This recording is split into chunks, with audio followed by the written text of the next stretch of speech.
ಬೆಳಗ್ಗೆ ಮಾಡುವಂಥದ್ದಲ್ಲ. ಗ್ರಹಣ ಕಾಲದಲ್ಲಿ ಮಾಡ್ತಕ್ಕಂಥದ್ದು ಅನಿವಾರ್ಯ, ಅಂದರೆ ಗ್ರಹಣ ಮುಗಿದ ನಂತರ ಮಾಡ್ತಕ್ಕಂಥದ್ದು. ಪುಬ್ಬ ನಕ್ಷತ್ರ ಸಿಂಹರಾಶಿಯವರಾಗಲಿ, ಮಹಿಳೆ ಕಂಡಂಥ ಎಲ್ಲ ರಾಶಿಯವರು ಅನಿವಾರ್ಯವಾದಂಥ ಸಂದರ್ಭದಲ್ಲಿ ಹಾಗೆ ಮಾಡ್ತಕ್ಕಂಥದ್ದು ಕನಿಷ್ಠ ಪದ್ಧತಿಯಮ್ಮ. ಇವಾಗಂತೂ ಸೋಷಿಯಲ್ ಮೀಡಿಯಾ ಜಮಾನ, ಇನ್ಸ್ಟಾಗ್ರಾಮ್ ತೆಗೆದ್ರೆ ಈ ಗ್ರಹಣದ ಬಗ್ಗೆ ವಿಶೇಷವಾಗಿ ಮೊನ್ನೆಯಿಂದ ಆರಂಭ ಆಗ್ಬಿಟ್ಟಿದೆ ಟ್ರೆಂಡಿಂಗಲ್ಲಿ. ಆ ಸಿಂಹ ರಾಶಿಯವರು ಸ್ವಲ್ಪ ಆತಂಕದಲ್ಲಿದ್ದಾರೆ. ಅಯ್ಯೋ ನಮ್ಮದೇ ರಾಶಿಯಲ್ಲಿ ಗ್ರಹಣ ಆಗ್ತಿದೆ, ಏನಾದರೂ ದೋಷಗಳಾಗುತ್ತಾ, ಜೊತೆಗೆ ಏನಾದರೂ ಅವಘಡಗಳಾಗುತ್ತಾ ನಮ್ಮ ರಾಶಿಯವರಿಗೆ ಅಂತ. ಆಗಲೇ ನಾನು ಹೇಳಿದೆ, ಚಂದ್ರ ಮನಸ್ಸೋ ಜಾತಃ ಅಂತಂತು ಶಾಸ್ತ್ರದಲ್ಲಿ, ವೇದದಲ್ಲಿ.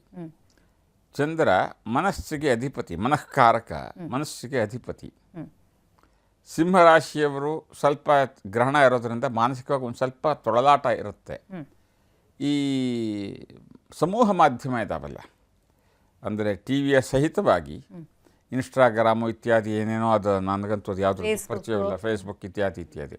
ಅದರಲ್ಲಿ ಅವರವರ ಕಲ್ಪನೆಗೆ ಸಿಕ್ಕಿದಂಥ ಕೆಲವಷ್ಟನ್ನೆಲ್ಲ ಹಾಕ್ಕೊಂಡು ಹೋಗೋದು. ಗ್ರಹಣ ಅಂದ್ರೆ ಹಂಗೆ ಹಿಂಗೆ ಹೀಗಾಗತ್ತೆ ಹಾಗಾಗತ್ತೆ, ಚರ್ವಿತ ಚರ್ವಣ, ಹೇಳಿದ್ದನ್ನೇ ಹೇಳ್ತಕ್ಕಂಥದ್ದು, ಕಪೋಲ ಕಲ್ಪಿತ.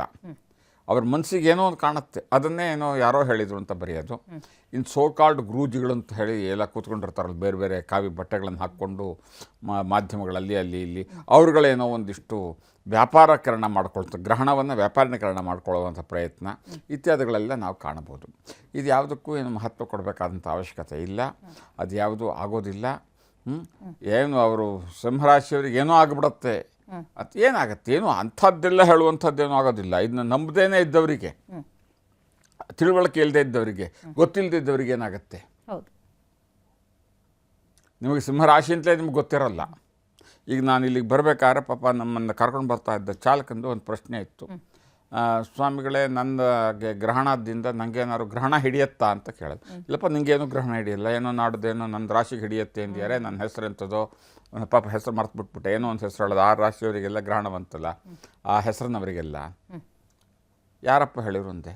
ಎಲ್ಲ ಫೇಸ್ಬುಕ್ಕಲ್ಲಿ ವಾಟ್ಸಪ್ ಮೆಸೇಜ್ ಬರ್ತಿದೆ, ಫೇಸ್ಬುಕ್ಕಲ್ಲಿ ಮೆಸೇಜ್ ಬರ್ತಿದೆ ಅಂತ. ಸರಿಯಪ್ಪ ಅದಕ್ಕೇನು ಮಾಡೋಕ್ಕೆ ಹೇಳಿದ್ದಾರೆ? ಇಲ್ಲ, ಇನ್ನೂ ಬರ್ತಾನೇ ಇದೆ ಮೆಸೇಜು, ಇನ್ನೂ ಏನೂ ಹೇಳಿಲ್ಲ. ಅದೇ ಗ್ರಹಣ ಹಿಡಿಯೋದು ಅಂದರೆ ಹೀಗೆ ಆಗಿರೋದು ನನಗೆ, ಅಷ್ಟೇ, ಏನೂ ಇಲ್ಲ, ಯೋಚನೆ ಮಾಡಬೇಕಾಗಿಲ್ಲ.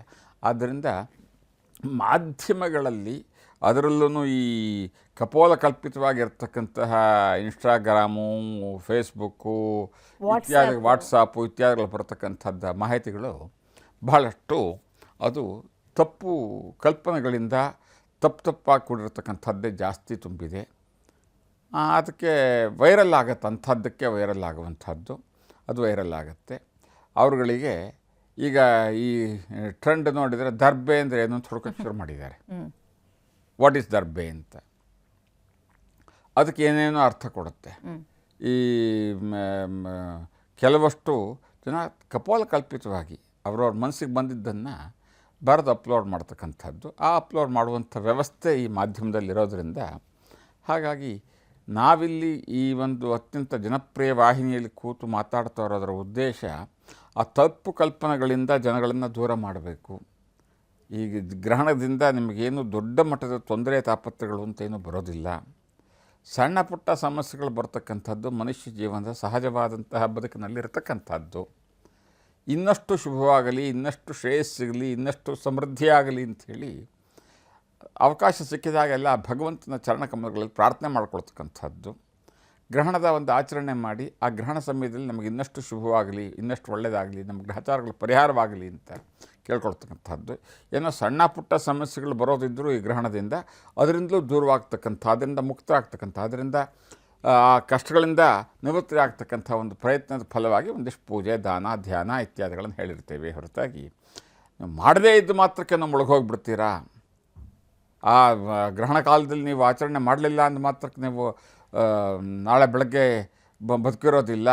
ಈ ಗ್ರಹಣ ಕಾಲದಲ್ಲಿ ಆಚರಣೆ ಮಾಡಲಿಲ್ಲ ಅಂದರೆ ಇನ್ನೇನೋ ಆಗಿಬಿಡತ್ತೆ, ಮನೆ ಬಿದ್ದು ಹೋಗಿಬಿಡತ್ತೆ, ಇನ್ನೇನೋ ಆಕಾಶ ತಲೆ ಮೇಲೆ ಬೀಳತ್ತೆ. ಯಾವ ಭಯವೂ ಬೇಕಾಗಿಲ್ಲ. ಆಚರಣೆ ಮಾಡ್ತಕ್ಕಂಥ ಒಂದು ಶ್ರದ್ಧೆ ಭಕ್ತಿ ಇರ್ತಕ್ಕಂಥವರಿಗೆ ಹೀಗೆ ಆಚರಣೆ ಮಾಡಿ. ನೀವೇನು ಮಾಡಲ್ಲ, ನಂಗೆ ಆಚರಣೆ ಮಾಡಬೇಕಾಗಿಲ್ಲ, ನಂಗೆ ನಂಬಿಕೆ ಇಲ್ಲ, ನೀವು ಚೆನ್ನಾಗಿರಿ, ನೀವು ಚೆನ್ನಾಗಿರಬೇಕು ಅಂತಕ್ಕಂಥದ್ದು ನಮ್ಮ ಉದ್ದೇಶವೇ ಹೊರತಾಗಿ ಈ ಕಾರ್ಯಕ್ರಮದ ಮೂಲ ಉದ್ದೇಶ ಬೇರೆ ಬೇರೆ ಒಂದು ಮಾಧ್ಯಮಗಳೇನಿದ್ದಾವೆ, ಯಾವ ಇನ್ಸ್ಟಾಗ್ರಾಮು ಇತ್ಯಾದಿಗಳನ್ನು ನೀವೇನು ಹೇಳಿದ್ರಿ, ಅದರಲ್ಲಿ ಆ ವಾಟ್ಸಾಪ್ ಗುಂಪಿನಲ್ಲಿ ಏನೇನೋ ಮೆಸೇಜ್ಗಳು ಬರುತ್ತೆ, ವೈರಲ್ ಆಗಿಬಿಡುತ್ತೆ, ಜನ ಭಯ ಪಟ್ಕೊಳ್ತಾರೆ, ಏನೇನೋ ಮಾಡೋಕ್ಕೆ ಹೋಗಿದ್ದಾರೆ. ಅದು ಯಾವುದು ಮಾಡಬಾರದು, ಅಂಥದ್ದೇನೂ ಆಗೋದಿಲ್ಲ. ಸಹಜವಾಗಿ ತಗೊಳ್ಳಿ, ಇದೊಂದು ಸಹಜವಾದಂತಹ ಪ್ರಕ್ರಿಯೆ. ಇದರಿಂದ ನಿಮಗೇನೂ ಹೇಳ್ಕೊಳ್ಳುವಂಥ ದೊಡ್ಡ ಮಟ್ಟದ ತೊಂದರೆ ಆಗೋದಿಲ್ಲ. ಗ್ರಹಚಾರ ಇರುತ್ತೆ, ಅದರ ಪರಿಹಾರಕ್ಕಾಗಿ ನಾವು ನಿತ್ಯ ಜೀವನದಲ್ಲಿ ಏನೇನೋ ಅನಾರೋಗ್ಯಗಳು ಬರುತ್ತೆ, ಮತ್ತೊಂದು ಬರುತ್ತೆ.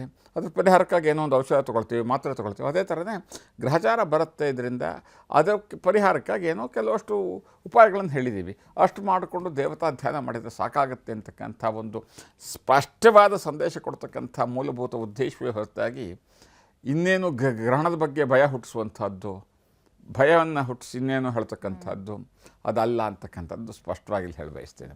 ಇನ್ನು ನಮ್ಮ ದೇಶದಲ್ಲಿ ನಮ್ಮ ಸಂಸ್ಕೃತಿ, ನಮ್ಮ ಪರಂಪರೆ, ಆಧ್ಯಾತ್ಮಿಕ ಮಹತ್ವ ನಮಗೆ ಗೊತ್ತಿದೆ. ನೀವು ಗ್ರಹಣದ ಬಗ್ಗೆ ಹೇಳ್ತಾ ಇದ್ರಿ.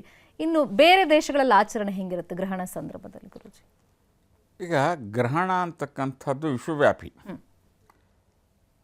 ಇದು ಗೋಚರವಾಗ್ತಕ್ಕಂಥ ಪ್ರದೇಶಗಳಲ್ಲಿ ಇದರ ಆಚರಣೆ ಭಾರತೀಯ ಸಂಪ್ರದಾಯದ ಪ್ರಕಾರ. ಭಾರತದಲ್ಲಿ ಗ್ರಹಣ ಸ್ವಲ್ಪ ಗೋಚರವಾಗೋದ್ರಿಂದ ಇದು ಆಚರಣೆಯಾಗಿ ಹೇಳಿದ್ದಾರೆ ಮಹತ್ವ. ಹಾಗಂತ ಈ ಗ್ರಹಣ ಅಮೇರಿಕಾ, ಕೆನಡಾ, ಬ್ರೆಜಿಲ್ಲು ಇತ್ಯಾದಿಗಳಲ್ಲೂ ಕಾಣಿಸುತ್ತೆ. ಅಲ್ಲಿ ಆಚರಣೆ ಇಲ್ಲ ಅಂತ ನೀವು ಹೇಳೋಕ್ಕಾಗೋದಿಲ್ಲ. ಅಲ್ಲಿ ಅವರದ್ದೇ ಆದ ಪದ್ಧತಿಯಲ್ಲಿ ಒಂದು ಆಚರಣೆ ಇಟ್ಟುಕೊಂಡಿದ್ದಾರೆ. ಅವರವರ ಧರ್ಮ, ಅವರವರ ಪದ್ಧತಿ, ಅವರವರ ಒಂದು ಅವರವರ ಒಂದು ಪರಂಪರೆಗೆ ಅನುಗುಣವಾಗಿ ಕೆಲವಷ್ಟು ಇದರ ಆಚರಣೆ ಇಟ್ಕೊಂಡಿದ್ದಾರೆ. ಅದನ್ನ ಮಾಡದೇ ಇರತಕ್ಕಂಥವ್ರು ತಮಗೆ ದೊಡ್ಡ ಮಟ್ಟದಲ್ಲಿ ಕಾಣಿಸ್ಬೋದು, ಮಾಡ್ತಾ ಇರ್ತಕ್ಕಂಥ ಒಂದು ದೊಡ್ಡ ವರ್ಗವೂ ಇದೆ. ಅದನ್ನು ನೀವು ಗಮನಿಸಿರೋದಿಲ್ಲ. ಹಾಗಾಗಿ ಅಮೇರಿಕಾದಂಥ ರಾಷ್ಟ್ರಗಳಲ್ಲೂ ಕೂಡ ಗ್ರಹಣದ ಆಚರಣೆ ಮಾಡ್ತಕ್ಕಂತಹ ಒಂದು ವರ್ಗ ಇದೆ, ದೊಡ್ಡ ವರ್ಗವೇ ಇದೆ. ಭಾರತೀಯರು ಮಾತ್ರ ಅಲ್ಲ, ಭಾರತದಿಂದ ವಲಸೆ ಹೋಗಿರ್ತಕ್ಕಂಥ ಅಮೇರಿಕನ್ರು ಮಾತ್ರ ಅಲ್ಲ, ಅಮೇರಿಕದ ಜನ, ಬಿಳಿಯರು ಅಂತೇನಂತೇವಿ, ಅಮೇರಿಕನ್ ಪೀಪಲ್, ಅಲ್ಲಿಯ ಮೂಲ ಅಮೇರಿಕದವರು, ಬಿಳೆ ಅಮೇರಿಕನ್ರು, ವೈಟ್ ಅಮೇರಿಕನ್ಸು, ಅವರುಗಳಲ್ಲೂ ಕೂಡ ಇದರ ಆಚರಣೆ ಮಾಡ್ತಕ್ಕಂಥ ಕೆಲವು ಪದ್ಧತಿಗಳುಂಟು. ಅವರವರ ಒಂದು ಪದ್ಧತಿಯಲ್ಲಿ ಅವರು ಕ್ರಿಶ್ಚಿಯನ್ ಧರ್ಮ ಆಗ್ಬೋದು, ಅಥವಾ ಅಲ್ಲೇನೆ 10 ಉಪಪಂಗಡಗಳುಂಟು. ಕೆಲವು ಪಂಗಡಗಳಲ್ಲಿ ಇದೆಲ್ಲ ಆಚರಣೆಗಳು ಬಹಳ ದೊಡ್ಡ ಮಟ್ಟದಲ್ಲೇ ಉಂಟು. ಹಾಗೆ ಇನ್ನು ಈ ಚಂದ್ರಗ್ರಹಣ ಆದಂಥ ಸಂದರ್ಭದಲ್ಲಿ ವಾತಾವರಣದಲ್ಲಿ ಒಂದಿಷ್ಟು ಬದಲಾವಣೆ ಆಗುತ್ತೆ ಅಂತ ಹೇಳ್ತಾರೆ. ಅಂದರೆ ಪ್ರಕೃತಿ ಮೇಲೆ ಯಾವ ಥರ ಒಂದು ಪ್ರಭಾವ ಈ ಗ್ರಹ? ಪ್ರಕೃತಿ ಲೀನಸ್ಯ ಯಃ ಪರಸ್ವ ಮಹೇಶ್ವರಃ. ಪ್ರಕೃತಿಯಲ್ಲಿ ದೊಡ್ಡ ಮಟ್ಟದ ಬದಲಾವಣೆ ಆಗುತ್ತೆ. ಗ್ರಹಣ ಅಂದಾಗ ಫಸ್ಟ್ ಗೊತ್ತಾಗ್ತಕ್ಕಂಥದ್ದು ಮೊಟ್ಟಮೊದಲನೇದಾಗಿ ಪಶು ಪಕ್ಷಿಗಳಿಗೆ, ಪ್ರಾಣಿಗಳಿಗೆ, ಪಶುಗಳಿಗೆ, ಪಕ್ಷಿಗಳಿಗೆ. ಅವುಗಳು ಆ ಗ್ರಹಣ ಸಮಯದಲ್ಲಿ ಒಂದು ವಿಕಾರವಾದ ಶಬ್ದ ಮಾಡಿಕೊಂಡು ಗೂಡು ಸೇರ್ಕೊಳ್ಳೋ ಪ್ರಯತ್ನ ಪಡ್ತವೆ. ಇನ್ನು ರಾತ್ರಿ ಹೊತ್ತೀಚೆ ಬರತಕ್ಕಂಥ ಕೆಲವು ಪಕ್ಷಿಗಳು, ಉದಾಹರಣೆಗೆ ಗೂಬೆ ಏನಂತೀರ ಅದಕ್ಕೆ, ಓಲ್ ಅಂತಿರಲ್ಲ ಅದು, ಇತ್ಯಾದಿ ಕೆಲವು ಪಕ್ಷಿಗಳು, ಆಮೇಲೆ ಬಾವಲಿಗಳು, ಅದಕ್ಕೆ ಅಂತಾರೆ ಬ್ಯಾಟ್, ಅವೆಲ್ಲ ಈ ಸಮಯದಲ್ಲಿ ಈಚೆ ಬರುತ್ತವೆ, ರಾತ್ರಿ ಆಗಿಬಿಡುತ್ತೆ ತಿಳ್ಕೊಂಡು. ಹೀಗೆ ಪ್ರಕೃತಿಯ ಮೇಲೆ ಒಂದಿಷ್ಟು ಪರಿಣಾಮ ಬೀರುತ್ತೆ. ಸಮುದ್ರದ ಏರಿಳಿತ ಕಾಣ್ಬೋದು ನೀವು ಅಲೆಗಳಲ್ಲಿ. ಆಮೇಲೆ ಮಾನಸಿಕವಾಗಿ ಅಸ್ತೋತ್ರ ಅದರಲ್ಲಿ ತೀವ್ರವಾದ ಥರವನ್ನು ನೀವು ಕಾಣ್ಬೋದು. ತೀವ್ರವಾದಂಥ ಅವರ ಚಟುವಟಿಕೆಗಳನ್ನು ಮಾನಸಿಕವಾಗಿ ಅಸ್ತೋತ್ರ ಬರಲಿ, ಅದೆಲ್ಲದೂ ಕೂಡ ಪ್ರಕೃತಿಯ ಮೇಲೆ ಆಗ್ತಕ್ಕಂಥ ಪರಿಣಾಮ. ಅದೇ ರೀತಿಯಲ್ಲೇ ಮಳೆ, ಬೆಳೆ ಮತ್ತು ನಮ್ಮ ಆರ್ಥಿಕ ವ್ಯವಹಾರದ ಮೇಲೂ ಕೂಡ ಇದು ಪರಿಣಾಮ ಬೀರ್ತಕ್ಕಂಥದ್ದಾಗಿರುತ್ತೆ. ಸ್ವಲ್ಪ ಮಟ್ಟದಲ್ಲಿ ತೀವ್ರವಾದಂಥ ಮಳೆ ಕಂಡು ಬರುತ್ತೆ. ಜೊತೆಗೆ ಉಷ್ಣಾಂಶ ತೀವ್ರವಾಗಿ ಆಗುತ್ತೆ. ಈ ವರ್ಷ ಬಿಸಿಲು ಭಾಳ ತೀವ್ರವಾಗಿರುತ್ತೆ ಮುಂದಿನ ಒಂದು 3 ತಿಂಗಳ ಕಾಲ. ಮತ್ತು ಮಳೆನೂ ಹಾಗೇನೆ ಭಾಳ ತೀಕ್ಷ್ಣವಾದಂಥ ತೀವ್ರವಾದಂಥ ಮಳೆ, ಸಾಧಾರಣ ಮಳೆಯಲ್ಲ.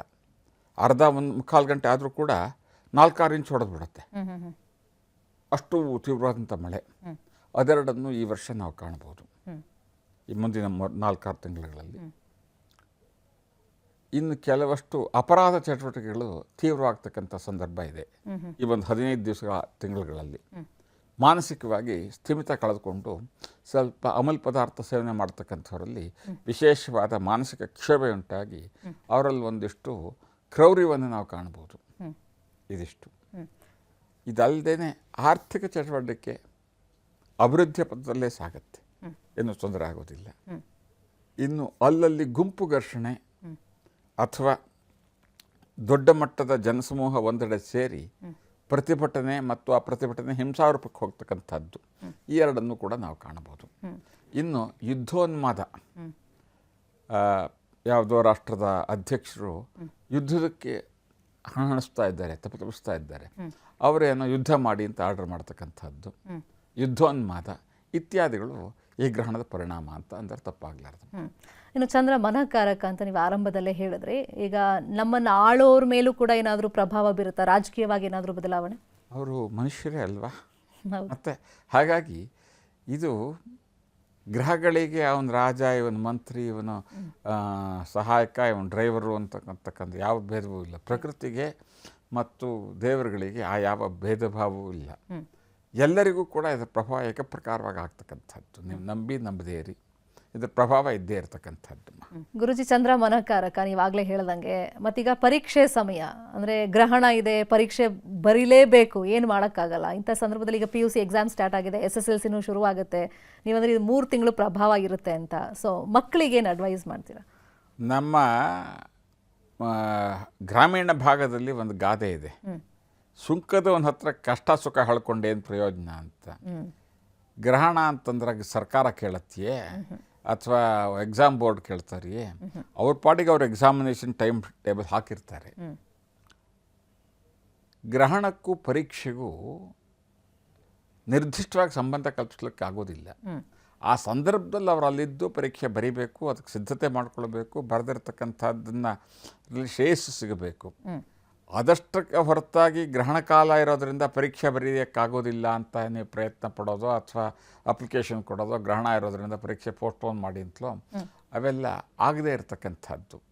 ಆದ್ದರಿಂದ ಪರೀಕ್ಷೆ ಇರಲಿ ಇನ್ನೊಂದಿರಲಿ, ವಿದ್ಯಾರ್ಥಿಗಳ ಮೇಲೆ ಇದು ಒಂದಿಷ್ಟು ಪ್ರಭಾವ ಬೀರುತ್ತೆ. ವಿದ್ಯಾರ್ಥಿಗಳಿಗೂ ಕೂಡ ಚಂದ್ರನೇ ಅಧಿಪತಿ ಇಲ್ಲಿ. ಚಂದ್ರ ಮನಃಕಾರಕ ಅಂತ ಆಗಲೇ ಹೇಳಿದೆ. ಅವರು ಮಾನಸಿಕವಾಗಿ ಸದೃಢವಾಗಿರಬೇಕು. ಆಶಿಷ್ಠೋ ಬಲಿಷ್ಠೋ ದೃಢಿಷ್ಠ ಅಂತ ಹೇಳುತ್ತೆ. ಅಲ್ಲಿ ಬಲಿಷ್ಠರಾಗಿರಬೇಕು, ಮಾನಸಿಕವಾಗಿ ದೃಢಿಷ್ಠರಾಗಿರಬೇಕು. ಹಾಗಾಗಿ ಅವರು ಧ್ಯಾನ ಮಾಡಿಕೊಂಡು ಹೋದರೆ ಸಾಕು. ಅವ್ರ ಪರವಾಗಿ ಅವ್ರ ತಂದೆ ತಾಯಿಗಳು, ಅವರ ತಾಯಿ ಧ್ಯಾನ ಮಾಡಿ ನನ್ನ ಮಕ್ಕಳಿಗೆ ಒಳ್ಳೆಯದಾಗಲಿ ಅಂತ ತಾಯಿ ಆಶೀರ್ವಾದ ಮಾಡ್ತಾಳಲ್ಲ, ತಾಯಿ ಆಶೀರ್ವಾದಕ್ಕೆ ವಿಶೇಷವಾದಂಥ ಮಹತ್ವ ಇರ್ತಕ್ಕಂಥ, ವಿಶೇಷವಾದ ಶಕ್ತಿ ಇರ್ತಕ್ಕಂಥದ್ದು. ಆ ತಾಯಿಗೆ ಬೇರೆ ಇನ್ನೇನು ಶಕ್ತಿ ಇಲ್ಲದೇ ಇದ್ದರೂ ತನ್ನ ಮಕ್ಕಳಿಗೆ ಆಶೀರ್ವಾದ ಮಾಡತಕ್ಕಂಥ ವಿಶೇಷ ಶಕ್ತಿ ಪ್ರಕೃತಿ ಸಹಜವಾಗಿ ಭಗವಂತ ಕರುಣಿಸಿರ್ತಾನೆ. ಆದ್ದರಿಂದ ಪರೀಕ್ಷೆ ಇದೆ ಅಂಥೇಳಿ ಗ್ರಹಣಕ್ಕೂ ಪರೀಕ್ಷೆಗೂ ಸಂಬಂಧ ಕಲ್ಪಿಸ್ತಕ್ಕಂಥದ್ದು. ಆಗಲೇ ನಾನು ನೋಡಿದೆ, ತುಂಬ ಜನ ಈ ಪ್ರಶ್ನೆಗಳನ್ನೆಲ್ಲ ಹಾಕ್ಕೊಂಡಿದ್ದಾರೆ. ಆವತ್ತು PUC ಪರೀಕ್ಷೆ ಇದೆ, ಏನು ಮಾಡಬೇಕು, ಆವತ್ತು ಇನ್ಯಾವುದೋ SSLC ಪರೀಕ್ಷೆ ಬಂದುಬಿಡುತ್ತೆ 1-2 ತಿಂಗಳಲ್ಲಿ, ಮುಂದಿನ ದಿವಸಗಳಲ್ಲಿ ಇದರ ಪರಿಣಾಮ ಇರೋದು SSLC ಪರೀಕ್ಷೆ ಮೇಲೆ ಪ್ರಭಾವ ಬೀರುತ್ತಾ, ನನ್ನ ಮಗ ಫೇಲ್ ಆಗ್ತಾನ, ಮಗಳ ರ್ಯಾಂಕ್ ಬರಲ್ವಾ ಅಂತ ಇತ್ಯಾದಿಗಳನ್ನು. ಆ ಗ್ರಹಣಕ್ಕೂ ಇದಕ್ಕೂ